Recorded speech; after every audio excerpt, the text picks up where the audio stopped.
అసలు ఈ దేశంలో హిందువులు అనేవాళ్ళు హిందువులుగా ఓటేస్తారా? ఏ కులం వాళ్ళ ఆ కులంతో వేడేస్తుంటారు. ఏ ఏరియా వాళ్ళు ఆ ఏరియాతో వేస్తుంటారు. ఏ భాష వాళ్ళు ఆ భాష, ఏ ప్రాంతం వాళ్ళు ఆ ప్రాంతం. ఈ విధంగా దేశమంతా కూడా స్వతంత్రం వచ్చినప్పటి నుంచి హిందువుల విభజన, మైనారిటీల ఏకీకరణ ఈ పని జరుగుతూ వచ్చింది. గవర్నమెంట్ అదే పని చేసింది, కాంగ్రెస్ గవర్నమెంట్ అదే పని చేసింది. కాబట్టే ఇవాళ హిందూ అంటే మనం ఎవరో వెనక్కి చూసుకోవాలి, ఎవరబ్బా హిందూ అని. కాబట్టి ఇది ఈ మొత్తానికి సంఘం ఆర్ఎస్ఎస్ ప్రారంభం 100 సంవత్సరాల సందర్భంగా జరిగిన అనేక సభలలో హిందూ సభలు జరిగాయి. అప్పుడు కనిపించింది మనమంతా హిందువులం అని. ఇప్పుడు మార్పు వస్తూ ఉంది.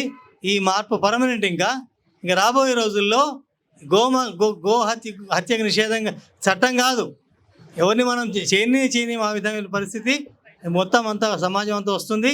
సో దీన్ని మనం ఆహ్వానిద్దాం. సో ఆ విధంగా మన వంతు కృషిగా మనం అందరం పనిచేద్దాం. ఈ కార్యక్రమాన్ని ఆ విధంగా విజయవంతం చేద్దాం. జై గోమాత.